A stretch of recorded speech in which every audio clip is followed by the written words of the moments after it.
اعوذ باللہ من الشیطان الرجیم بسم اللہ الرحمن الرحیم اللہ اکبر سبحان اللہ الحمدللہ استغفر اللہ الصلاۃ والسلام علیکہ یا رسول اللہ وعلی آلکہ واصحابکہ یا حبیب اللہ۔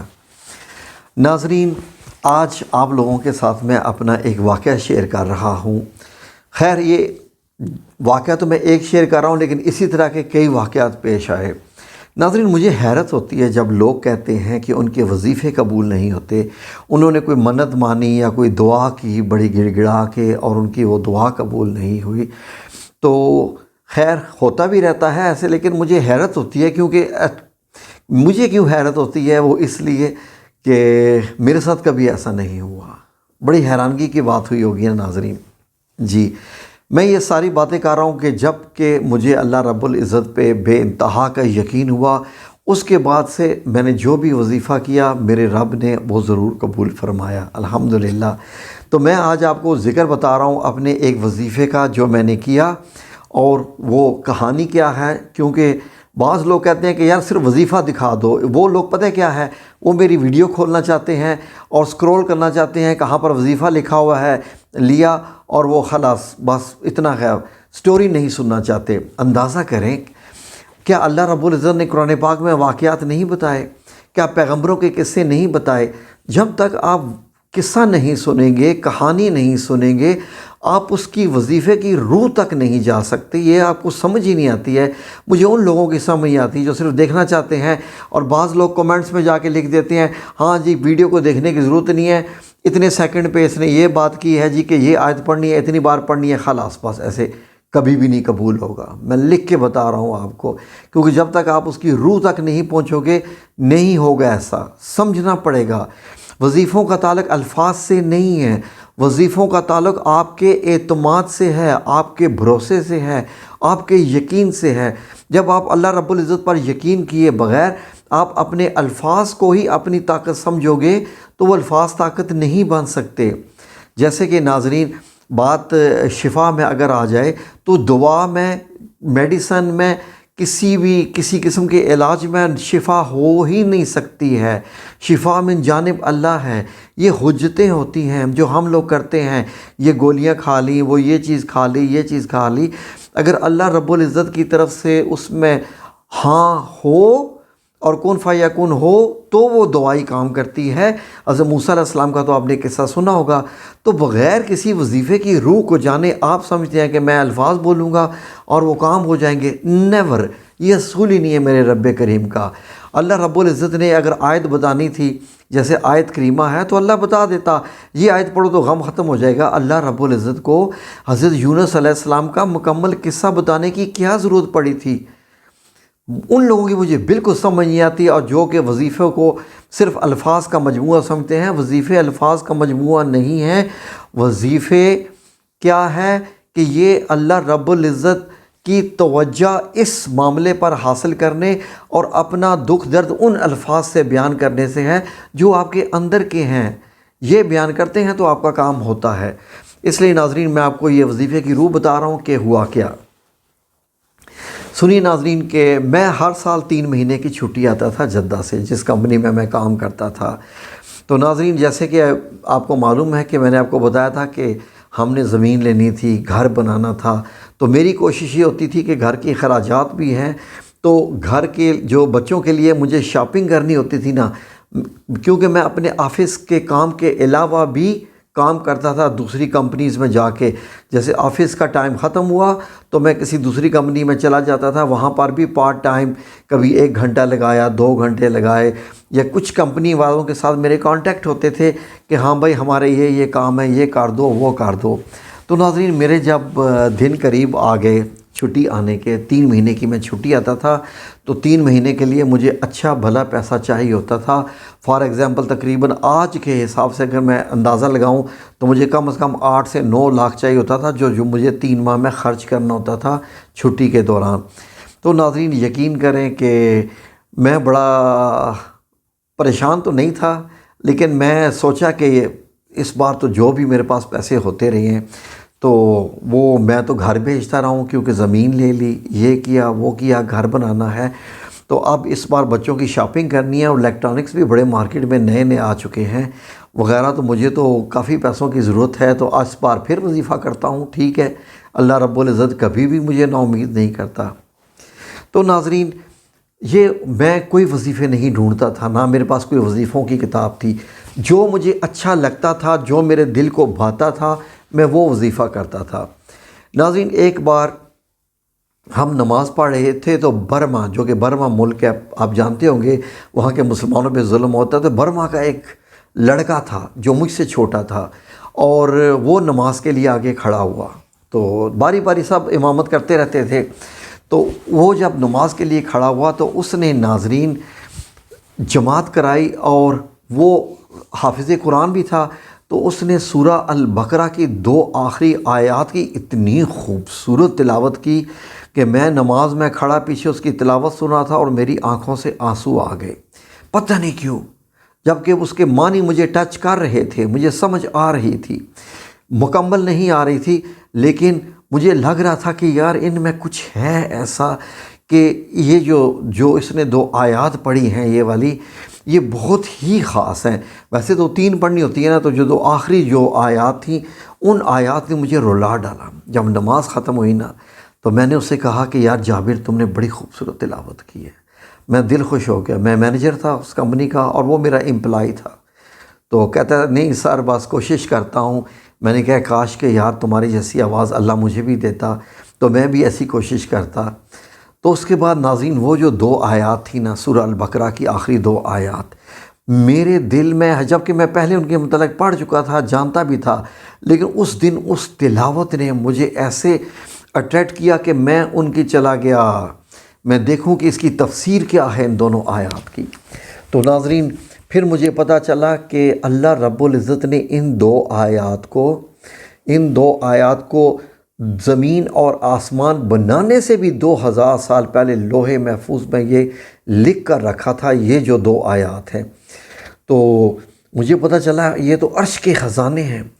پھر اس کے بعد مجھے یہ پتہ چلا کہ سورہ الفاتحہ اور سورہ البقرہ کی یہ 2 آیات ود نماز، یعنی 5 وقت کی نمازیں، یہ تحفے میں ملی تھیں اللہ رب العزت کی طرف سے نبی کریم صلی اللہ علیہ وآلہ وسلم کو۔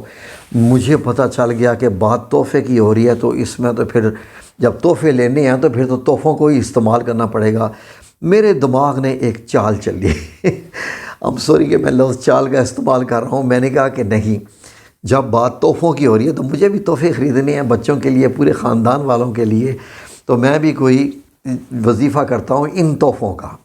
تو ناظرین میں نے سورہ الفاتحہ اور سورہ البقرہ کی 2 ان آیات کو جو ہے نا، ان کا میں نے 3 دن وظیفہ کیا رات کو سونے سے پہلے۔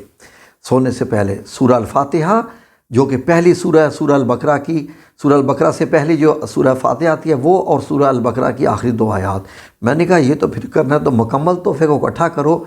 تو پھر میں نے کہا کہ نہیں، پھر ایسے نہیں، پھر تو ساتھ تو نفل بھی پڑھنے پڑیں گے نا، تب یہ کام بنے گا۔ تو میں نے کیا کیا کہ میں نے 2 نفل نماز حاجات پڑھی، اور اس میں پھر میں نے پہلی آیت میں سورہ الفاتحہ کے بعد میں نے سورہ البقرہ کی آخری 2 آیات اور اس کے ساتھ جو ایک آیت الکرسی، میں نے یہ 3 آیات یہ ملا لیں، کیونکہ یہ تینوں جو ہے وہ انتہائی پاورفل۔ آیت الکرسی تو اس کا اپنا اثر ہے، لیکن یہ جو آخری 2 آیات تحفے والی میرے ذہن میں کانسیپٹ میں یہ تھا۔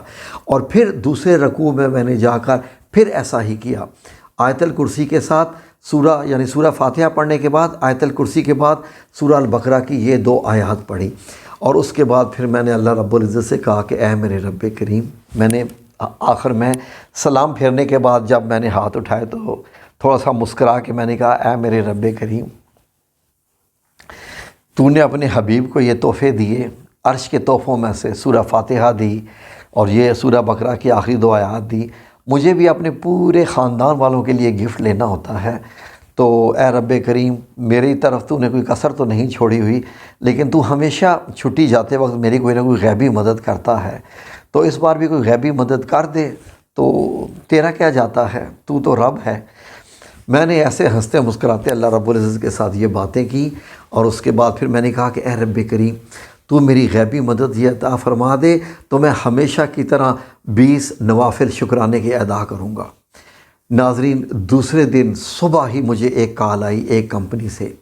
کمپنی کا نام تھا پرنٹ ٹو پیک۔ یہ کمپنی جدہ کی سب سے بڑی پرنٹنگ کی کمپنی تھی، اور اس کمپنی کے متعلق میں آپ کو یہ بتاؤں کہ یہ وہ کمپنی ہے جو یہ تمام آپ کے جو سافٹ ڈرنکس ہوتے ہیں نا، بسکٹس کے پیکٹس وغیرہ جو کہ مڈل ایسٹ میں بنتے ہیں، حتیٰ کہ یہ پیپسی اور کوکو کولا وغیرہ کی بھی جو پرنٹنگ ہوتی ہے وہ پرنٹ ٹو پیک کمپنی کرتی ہے۔ اس کے مالک کی مجھے کال آئی کہ آپ شاہد ہو جی، مجھے میرے ایک امپلائی نے مجھے نمبر دیا ہے، تو ایک کام ہے آپ سے۔ میں نے کہا حکم کیجئے، آپ تشریف لائیں گے؟ میں نے کہا ضرور لاؤں گا۔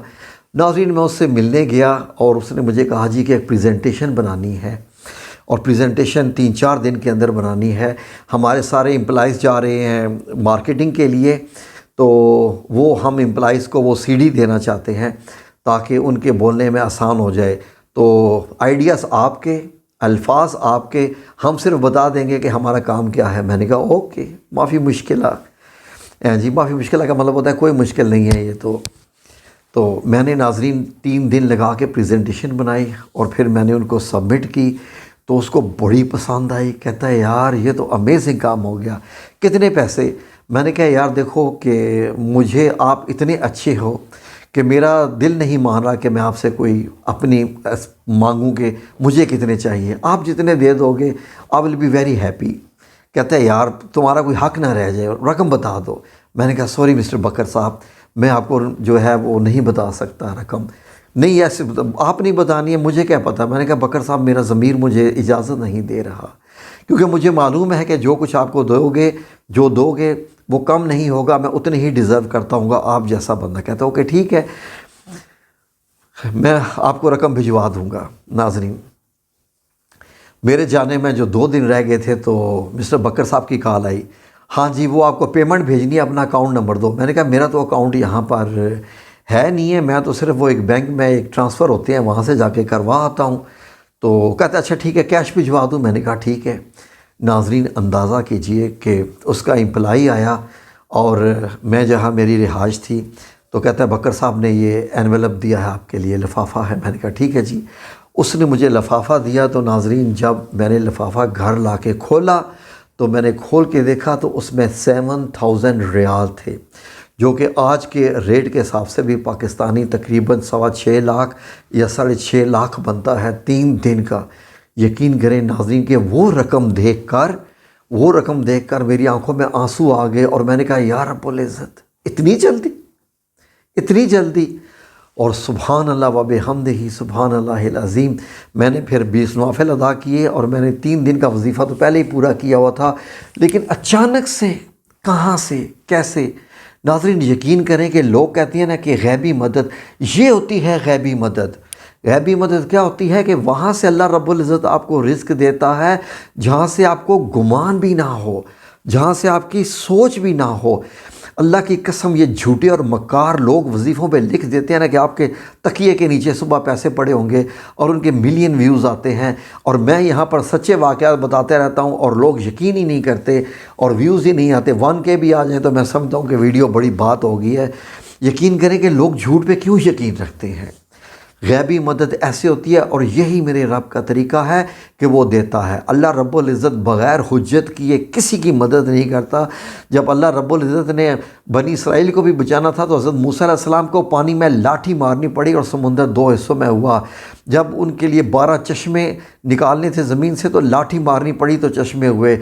حضرت اسماعیل علیہ السلام کو آب زمزم دینا تھا اور وہاں پر پانی پلانا تھا، ورنہ حضرت ہاجرہ وہ چکر لگا کر ہی وہ وہاں پر رہتی، اور یقین کریں کہ حضرت اسماعیل کو بھی ایڑیاں مارنی پڑی زمین پر، بچے تھے اور ایڑیاں ماری تو نہیں، کیا ایڑی مارنے سے زمزم نکلتا ہے کنویں؟ کتنی مثالیں میں آپ کو دے سکتا ہوں۔ نبی پاک صلی اللہ علیہ وسلم کو غزوہ بدر میں کتنے صحابہ شہید کرانے پڑے، تب جا کے ملائکہ جناب جی جبل ملائکہ پہ نازل ہوئے اور کافروں کو شکست ہوئی۔ ناظرین کیسے لوگ ہیں جو اللہ سے ڈرے بغیر کہہ دیتے ہیں کہ وظیفہ آپ کا مکمل نہیں ہوگا، ادھر آپ نے وظیفہ شروع کیا اور آپ کو جناب پیسے مل بھی جائیں گے، ایک بندہ دستک دے گا اور پیسے دے جائے گا۔ یہ میرے رب کا اصول ہی نہیں ہے۔ لوگ اللہ سے ڈرے بغیر ایسی باتیں کر دیتے ہیں۔ تو ناظرین یہ ہے وظیفہ جو میں کرتا تھا، اور یقین کریں کہ 23 سال میں رہا پردیس میں، 23 سال مجھے غیبی مدد ملتی رہی۔ اگر آپ کو یہ میرا قصہ پسند آیا ہو تو میں باقی قصے بھی آپ کے سامنے بیان کروں گا، ویڈیو آپ کے لیے پیش کروں گا کہ میں کیا کیا کرتا تھا اور کس طریقے سے اللہ کی مدد ہو جاتی تھی۔ یقین کریں، بتائیں نا، پاکستان میں تو کوئی 6,500 بھی نہ دے ایک چھوٹی سی 24-25 سلائیڈ کی پریزنٹیشن بنانے کے، اور اتنی بڑی رقم اس شخص نے مجھے دی۔ یقین کریں کہ یہ میں سمجھ گیا تھا کہ یہ اللہ کی غیبی مدد ہے۔ تو ناظرین، بس 3 دن کا وظیفہ، 3 راتوں میں 2 نفل عشاء کی نماز پڑھنے کے بعد 2 نفل حاجات پڑھے، جی نماز حاجات پڑھیں، اس میں سورہ الفاتحہ پڑھنے کے بعد آیت الکرسی اور سورہ البقرہ کی آخری 2 آیات۔ بڑے بدقسمت وہ لوگ ہیں جن کو یہ آیات یاد نہیں ہوتی، ٹھیک ہے جی، یہ یاد کر لیجئے۔ نہیں یاد تو یار قرآن پاک کھول کر ہی سامنے آپ نماز پڑھنے کے دوران بھی پڑھ سکتے ہو۔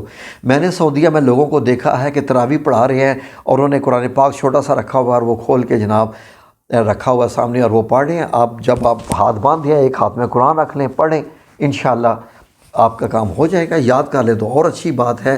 ہم لوگوں نے ناظرین بہت ہی اسٹرکٹ کر دیا ہے یہاں پر، تو کہتے ہیں جی کہ یہ نہ ہو جائے، انگلی نہ ہلے، یہ نہ ہلے، وہ نہ ہلے۔ نماز کو ہم نے اتنا مشکل کر دیا ہے کہ لوگ نماز کے قریب ہی نہیں جاتے۔ تو یہ ہے ساری بات۔ بس اپنے رب پہ بھروسہ کریں، جب کوئی کام کریں تو آپ جب یہ کریں تو کہیں کہ اے میرے رب، تو نے یہ اپنے نبی کو یہ آیات تحفے میں عطا فرمائی، ہم نے بھی بیٹی کی شادی کرنی ہے، ہم نے بھی بیٹی کو تحفے دینے ہیں، ہماری مدد عطا فرما۔ ہم نے جہیز بنانا ہے، جہیز تحفے ہوتے ہیں بیٹی کو دینے کے، ہماری مدد عطا فرما۔ جو بھی آپ کا ہے اللہ رب العزت سے دینا واسطہ ان 3 تحفوں کا اللہ رب العزت کو، اور دیکھیے آپ کا کام کیسے نہیں ہوتا۔ بھروسہ کریں۔ جزاکم اللہ خیر۔ اللہ آپ سب لوگوں کو اپنی زبان میں رکھے، آمین یا رب العالمین برحمتک یا ارحم الراحمین۔